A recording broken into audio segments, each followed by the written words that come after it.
Spoken ইংলিশের ক্ষেত্রে কথা বলছি। আজকের এই ভিডিওটা খুবই গুরুত্বপূর্ণ তাদের জন্য যারা সেন্টেন্স মেকিং নিয়ে সমস্যা ভুগছি। আসলে স্পোকেন ইংলিশের ক্ষেত্রে সেন্টেন্স মেকিং কিন্তু খুবই গুরুত্বপূর্ণ। So how can we make sentence easily? আজকের এই পুরো ভিডিও যারা দেখবেন তারা কিন্তু এই ভিডিও দেখার পর হাজার বাক্য নিজে তৈরি করতে পারবেন। চলুন চ্যালেঞ্জটি গ্রহণ করা যাক। প্রথম হচ্ছে আপনারা তিনটা জিনিস মাথায় রাখবেন, প্রেজেন্ট, পাস্ট, ফিউচার। আমি একটা বাক্য নিচ্ছি, সেই বাক্যটাকে আমি প্রেজেন্টে নিব একটা, পাস্টে নিব একটা, ফিউচারে নিব একটা। So let's get started. আমি বললাম যে I go to school, I go to school. এটা হচ্ছে প্রেজেন্ট ইনডেফিনিট টেন্স। এই বাক্যটাকে আমি জাস্ট ট্রান্সফার করব পাস্ট ইনডেফিনিট টেন্সে, যে আমি স্কুলে গিয়েছিলাম। আই গো, পাস্ট টেন্স কি? Went, right? I went to school, I go to school, I went to school. এখন প্রেজেন্ট পাস্ট ক্লিয়ার থাকলো, কি? ফিউচার। এখন ফিউচারের জন্য কি করবেন? Right, I will go to school, I will go to school. এই যে একটা বাক্যকে আমরা তিনটা ফর্মে নিলাম, present indefinite, past indefinite, future indefinite. তাহলে আপনি কিন্তু একটা বাক্যকে তিনটা ফর্মে নিতে পারছেন। দেখেন সেন্টেন্স মেকিং কিন্তু অলরেডি একটা সেন্টেন্স থেকে কিন্তু আমরা অলরেডি আরও দুটো সেন্টেন্স বাড়িয়ে ফেলেছি। কিভাবে? আই গো টু স্কুল এক, আই ওয়েন্ট টু স্কুল দুই, I will go to school তিন। আগে একটি বাক্য ছিল, এখন তিনটি। এখন এই বাক্যগুলোকে কি করব? নেগেটিভ করে ফেলবো। তাহলে কি হবে? I go to school, negative কি হবে? I don't go to school, I don't go to school. I went to school, আমি স্কুলে গিয়েছিলাম, এটাকে নেগেটিভ করেন। I did not go to school, আমি স্কুলে যাইনি। I did not go to school, আমি স্কুলে যাইনি। তারপর ফিউচারে আসুন। I will go to school, আমি স্কুলে যাব। নেগেটিভ কি হবে? I will not go to school. সংক্ষিপ্ত করে বললে I won't go to school. Will এবং নট দুটোকে কন্ট্রাক্ট করলে বলা যায় won't. I won't go to school. তাহলে আগে দেখুন একটা মাত্র বাক্য নিয়েছিলাম, আই গো টু স্কুল। তারপর কি করলাম? I go to school, I went to school, I will go to school.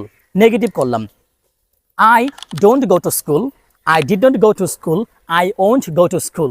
Negative. তাহলে দেখেন প্রথমে কি করলাম? পজিটিভ, তারপর নেগেটিভ। আমরা এখন কি করব? আমরা এগুলোকে এখন কোয়েশ্চেন করব, অর্থাৎ ইন্টারগেটিভে নিব। তাহলে কি ছিল? I go to school, I don't go to school. Question করতে গেলে কি হবে? I go to school, do I go to school, do I go to school. আমি স্কুলে যাই, do I go to school. তারপর কি? আমি স্কুলে যাই না, I don't go to school. এখন negative, don't I go to school, don't I go to school. Fine. তাহলে প্রথম বাক্য ছিল একটি, আই গো টু স্কুল। তারপর করলাম দুটি। তারপর কি ছিল? Negative, I don't go to school. Question করেন, do I go to school. নেগেটিভটাকে ইন্টারগেটিভ করেন, don't I go to school. এখন আসেন ফার্স্ট টেন্সের বেলায়।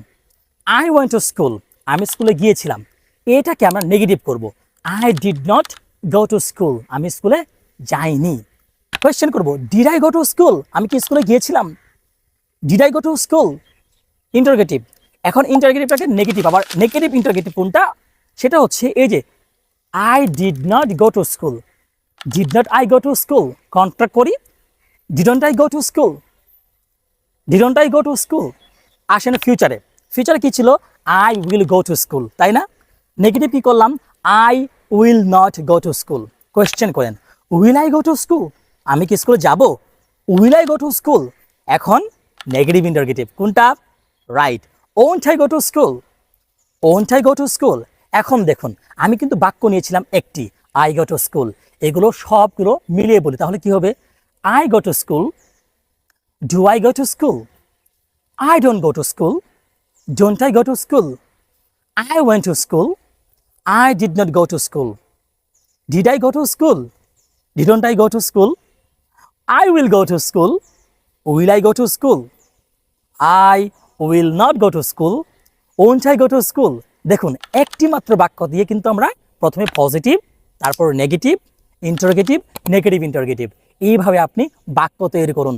দেখবেন আমি মাত্র একটি ভার্ব নিয়েছি, আপনি 50টি থেকে 100টি ভার্ব নেবেন। যদি আপনার ভার্ব কমন যে ভার্বগুলো না জানেন, আমাকে মেসেজ করুন, আমি পিডিএফ পাঠিয়ে দেব, একদম ফ্রি পিডিএফ।